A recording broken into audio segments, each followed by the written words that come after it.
masih dalam Kompas Aceh. Saudara, Kejaksaan Negeri Banda Aceh menahan salah seorang oknum PNS di Rumah Sakit Umum Sigli. Diduga menerima gaji ganda dari keuangan negara terkait status PNS ganda serta penyalahgunaan surat izin tugas pelajar bagi PNS. Atas tindakannya, negara dirugikan sebesar 375 juta rupiah. Kejaksaan Negeri Banda Aceh menahan oknum PNS di Rumah Sakit Umum Sigli berinisial SZM di kantor Kejari Rabu siang. Tersangka ini ditahan karena diduga melakukan tindak pidana korupsi karena menerima gaji ganda dari keuangan negara.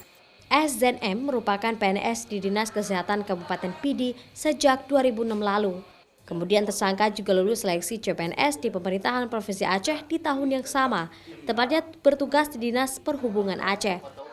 Akibat memiliki status PNS ganda atau memiliki 2 NIP ganda, SZM ditahan oleh Kejari Banda Aceh karena merugikan negara sebesar 375 juta rupiah. Selain itu, tersangka SZM juga menyalahgunakan surat izin tugas belajar yang dijadikan sebagai alibi selama belasan tahun ini, sehingga tersangka mendapatkan gaji ganda dari keuangan Aceh.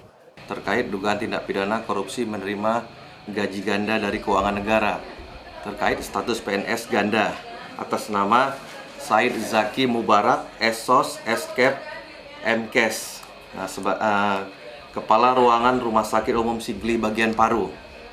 Adapun tindak pidana yang dilakukan oleh tersangka yaitu bahwa tersangka adalah PNS di Dinas Kesehatan Kabupaten Pidi.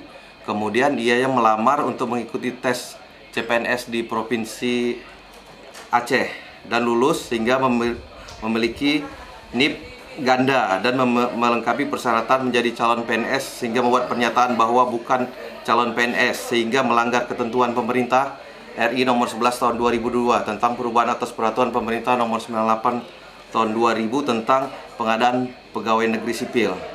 Penyalahgunaan izin tugas pelajar di kalangan PNS ini juga melanggar ketentuan Surat Edaran Menteri Pemberdayaan Aparatur Negara nomor SE/PAN/5/2004 tahun tentang pemberian tugas belajar dan izin belajar bagi PNS. Saat ini tersangka inisial SZM ini ditahan di Rumah Tahanan Kelas 2B Banda Aceh karena dijerat dengan Undang-Undang Nomor 20 Tahun 2001 tentang pemberantasan tindak pidana korupsi. Nova Misdayanti, Kompas TV, Banda Aceh.